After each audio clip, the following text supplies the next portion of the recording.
Hello guys, welcome back to my channel. आज हम बात करने वाले हैं पावर प्लांट इंजीनियरिंग बीएमई, जिसका कोड है BME 072। यूनिट 1 लाया है, पहला लेक्चर है। इस यूनिट में दो पार्ट्स हैं, तो हमने इसमें सिर्फ पहला पार्ट्स पढ़ा रहा हूँ, दूसरा पार्ट दूसरे लेक्चर में पढ़ाऊँगा। तो चलिए स्टार्ट करते हैं। पहले हम समझ लेते हैं पावर प्लांट। आखिर पावर प्लांट होता है क्या? पावर प्लांट एक ऐसी जगह होती है जहाँ डिफरेंट सोर्स ऑफ एनर्जी को यूज़ करके एनर्जी यानी इलेक्ट्रिसिटी जनरेट की जाती है। सिंपल वर्ड में बोले तो पावर प्लांट का मेन काम है इलेक्ट्रिसिटी प्रोड्यूस करना। पावर प्लांट में coal, water, natural gas, sunlight, wind या फिर न्यूक्लियर एनर्जी जैसे सोर्स का यूज़ किया जाता है। इसमें जैसे थर्मल पावर प्लांट में कोल को बर्न करके हीट प्रोड्यूस की जाती है। इसी हीट से स्टीम बनती है। स्टीम टरबाइन को रोटेट करती है और टरबाइन जनरेटर को रोटेट करता है। जनरेटर के थ्रू इलेक्ट्रिसिटी प्रोड्यूस होती है। इस इलेक्ट्रिसिटी को ट्रांसमिशन लाइन के थ्रू होम, इंडस्ट्री और बिजनेस तक पहुंचाया जाता है। तो मैं एक सिंपल सा डिफिनीशन लिखा हूँ। A power plant is a facility where different form of energy are converted into electrical energy for domestic, industrial and commercial use. ये मैंने आपको पढ़ा चुका हूँ। ये क्या एनर्जी सोर्स, फिर मैकेनिकल एनर्जी, फिर इलेक्ट्रिसिटी एनर्जी, इलेक्ट्रिकल एनर्जी में कन्वर्ट कर देता है। जो मैंने अभी बताया, कोल को बंद करते हैं, फिर जो वाटर है उसमें स्टीम निकलता है। स्टीम जो है टरबाइन को मूव कराता है। टरबाइन से मोटर रोटेट करता है और मोटर से जनरेटर चलता है। जनरेटर से इलेक्ट्रिसिटी प्रोड्यूस होता है। अब इसमें एक और टॉपिक है, मेन टॉपिक। इसमें पूछता है कभी कभी 2 मार्क्स में, मतलब 2 मार्क्स में ये पूछ लेता है कि what is the difference between conventional source and non conventional source. अब कन्वेंशनल सोर्स और नॉन कन्वेंशनल सोर्स के बारे में समझते हैं। देखिए, अब mainly energy of source 2 type से डिवाइड गया है। एक है कन्वेंशनल सोर्स और दूसरा है नॉन कन्वेंशनल सोर्स। अब देखिए, कन्वेंशनल सोर्स आपको छोटा डिफिनेशन बता दूँ। कन्वेंशनल सोर्स मतलब वो एनर्जी सोर्स है जो हम बहुत टाइम से यूज़ करते आ रहे हैं, जैसे हो गया कोल, पेट्रोलियम, नेचुरल गैस और फायरवुड। इनमें से काफ़ी सोर्स लिमिटेड हैं और पॉल्यूशन भी क्रिएट करते हैं। और नॉन कन्वेंशनल सोर्स में क्या होता है, वो एनर्जी सोर्स है जो रिलेटिव नेवर अल्टरनेटिव के रूप में यूज़ किया जाता है, जैसे solar energy, wind energy, tidal energy. अब इन सब एनर्जी को मैं एक्सप्लेन करूँगा। Geothermal energy and biomass energy, ये जनरली रिन्यूएबल होते हैं और इन्वायरमेंटल के लिए कंफर्टेबली क्लियर होते हैं। अब देखिए, इसमें मेन डिफरेंस क्या है, ये देखिए। कन्वेंशनल सोर्स क्या होता है, ट्रेडिशनल यूज सोर्स होता है, ट्रेडिशनल, और ये अल्टरनेटिव सोर्स होता है। इसमें कोल, पेट्रोलियम, नेचुरल गैस, ETC, और इसमें क्या होता है सोलर, विंड, टाइडल। जो मैंने आपको पढ़ाया वही है। अब इसमें सम आर एग्जॉस्टिबल होता है, इसमें मोस्टली रिन्यूएबल होता है। और इसमें देखिए पॉल्यूशन भी बहुत कम होता है, पर इसमें पॉल्यूशन बहुत ज़्यादा होता है, क्योंकि ये देखिए कोल से, पेट्रोलियम से, इस सबसे पॉल्यूशन ही होता है। More pollution in case of fossil fuel. इसमें mostly renewable, comfortable, less pollution. ये टेक्नोलॉजी इज वेल, वही सब है जो मैंने अभी एक्सप्लेन किया, वही सब लिखा हूँ। तो डिफरेंस आप इसे बना के भी लिख सकते हैं। अब बात करते हैं टाइप्स ऑफ पावर प्लांट के।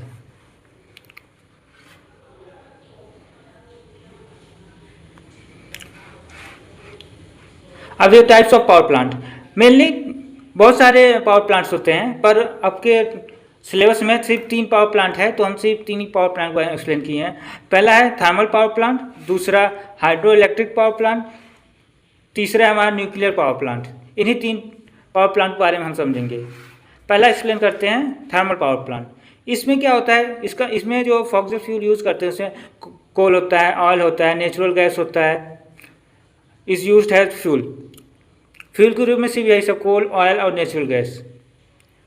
देखिए, जो हमारा थर्मल पावर प्लांट है, थर्मल पावर प्लांट एक ऐसा पावर प्लांट है जहां हीट एनर्जी को इलेक्ट्रिक एनर्जी में कन्वर्ट किया जाता है। इसमें जनरली कोल को फ्यूल के रूप में यूज़ किया जाता है। सबसे पहले देखिए, कोल जो होता है वो बॉयलर में जाता है, मतलब कोल को बॉयलर में बंद किया जाता है, और फिर कोल की हीट से वाटर हीट होता है और हाई प्रेशर स्टीम प्रोड्यूस होता है। देखिए, मैंने स्टीम प्रोड्यूस कर दिया। अब स्टीम प्रोड्यूस हो गया। अब इसके बाद ये स्टीम टरबाइन को रोटेट करती है, फिर टरबाइन से फिर उसके बाद जनरेटर में जाता है। टरबाइन एक जनरेटर से कनेक्ट होती है।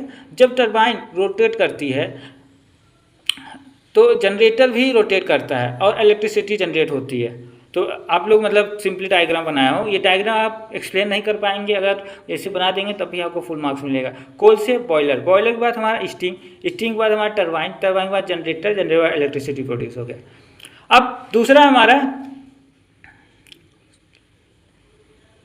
अगर इसके बाद भी आप लोग बनाना चाहे एक बार और लिख सकते हैं ट्रांसफार्मर। देखो इलेक्ट्रिसिटी को ट्रांसफर और ट्रांसमिशन लाइन के थ्रू डिफरेंट एरिया तक सप्लाई किया जाता है। अगर इसको हम शॉर्ट में जैसे डिफिनीशन लिखना तो क्या बोलेंगे, थर्मल पावर प्लांट में फ्यूल की हीट एनर्जी को पहले स्टीम एनर्जी, फिर मैकेनिकल एनर्जी और फाइनली इलेक्ट्रिक एनर्जी में कन्वर्ट किया जाता है। अब हमारा दूसरा है हाइड्रो इलेक्ट्रिक पावर प्लांट। इसमें क्या है, the potential and connecting energy of water is converted into electric energy. Hydro electric में जो हमें जैसे घरों में जो पानी आता है ऊपर टैंकी लगा रहता है और नीचे टोटी लगा होता है, हम चाहें तो नीचे टैंकी लगा दें तभी पानी गिरेगा, लेकिन नहीं गिरेगा क्योंकि उसमें जो पोटेंशियल एनर्जी है वो जीरो हो जाएगी।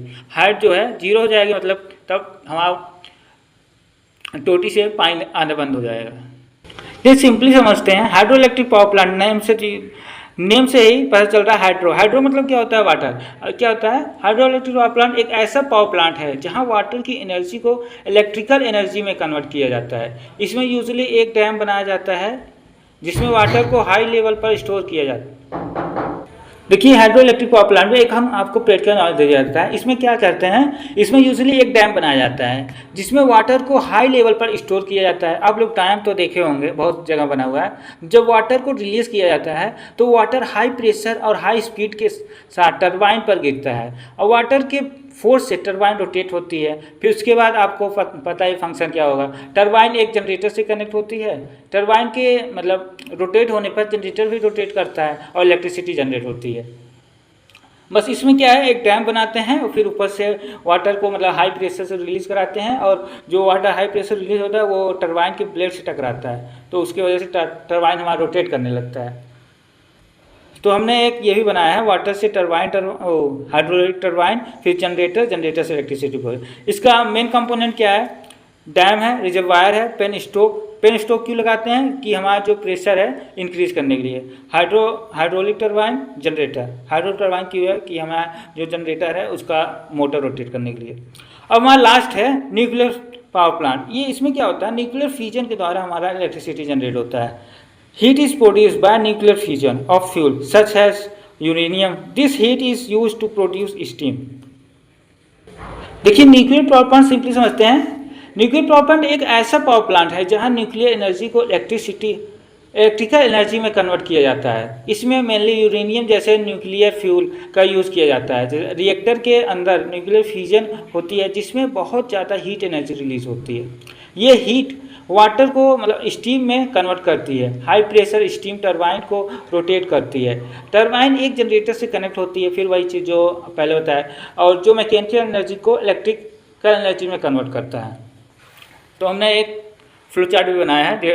न्यूक्लियर फ्यूजन हुआ तो उसके बाद हमारा हीट प्रोड्यूस हुआ। हीट प्रोड्यूस से हमारा स्टीम निकला। स्टीम जो है टरबाइन के प्लेट से टकराती है, फिर टरबाइन प्लेट रोटेट करते हैं, रोटेटर से जनरेटर का मोटर रोटेट करता है, इससे हमारा इलेक्ट्रिसिटी प्रोड्यूस कर। इसमें हमारा मेन ऑब्जेक्टिव क्या रहता है, इलेक्ट्रिसिटी हमारा प्रोड्यूस करना। अब देखिए हमारा present status of power plant. Present status देखना है पावर प्लांट का। The demand for electrical energy it continuously increasing. जो डिमांड है हमारा इलेक्ट्रिकल का, आप लोग देख रहे होंगे, मतलब कंटिन्यूसली इंक्रीज हो रहा है। क्योंकि वजह से, किसकी वजह से, हमारा पॉपुलेशन ग्रोथ हो रहा है बहुत ज़्यादा, और इंडस्ट्रियलाइजेशन, मतलब जब पॉपुलेशन बढ़ रहे हैं लोग तो उनका मतलब जो रहने का, खाने का, ये सब यूजेस भी बढ़ेंगे, तो उसकी वजह से हमारा इंडस्ट्रियलाइजेशन का मतलब डेवलपमेंट हो रहा है, अर्बनाइजेशन हो रहा है, फिर इंक्रीजिंग डोमेस्टिक इलेक्ट्रिसिटी कंजप्शन। ये सब आप अपने मन से भी बना सकते हैं, लेकिन हमने लिख दिया, आप लोग पढ़ लीजिएगा। ये modern power generation uses a combination of conventional and renewable energy resource.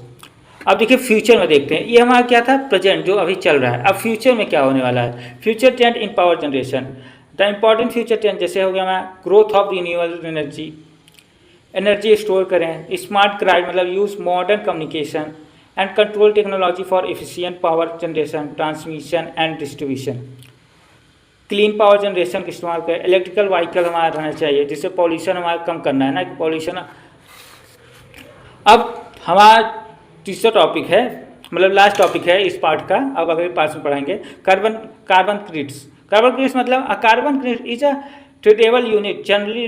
अब इसको हम सिंपल में बताते हैं, देखिए सिंपली समझते हैं। कार्बन क्रेडिट एक तरह का परमिट या सर्टिफिकेट होता है जो ग्रीन हाउस गैस इमिशन को कंट्रोल करने में हेल्प करता है। सिंपल वर्ड में जैसे एक carbon credit generally 1 metric ton होता है। 1 मैट्रिक टन मतलब CO2 होता है, ठीक है। एक carbon credit generally 1 metric ton CO2 equivalent to green gas emission के बराबर होता है। अगर कोई जैसे हम एग्जांपल समझते हैं, अगर कोई कंपनी अपने इमिशन को रिड्यूस करती है, रिन्यूएबल एनर्जी यूज़ करती है, या ऐसा प्रोजेक्ट करती है जो ग्रीन हाउस गैस को कम करता है, तो उससे कार्बन क्रेडिट मिल सकते हैं depending on the applicable carbon market और प्रोग्राम। इन कार्बन क्रेडिट को मार्केट में पे और सेल भी किया जा सकता है। सिंपल में बताए तो मान लो एक कंपनी को अपनी इमिशन को रिड्यूस करना है, मतलब जो जितना उसका पॉल्यूशन हो रहा है उसको रिड्यूस करना है। तो अगर वो डायरेक्टली अपने इमिशन को रिक्वायर्ड लेवल तक रिड्यूस नहीं कर पाती, तो एप्लीकेबल सिस्टम के रूल्स के अकॉर्डिंग वो कार्बन क्रेडिट परचेज कर सकती है। इसका मेन पर्पस है कंपनीज को इमिशन कम करने के लिए इनकरेज करना हो और क्लाइमेट फ्रेंडली प्रोजेक्ट को प्रमोट करना है।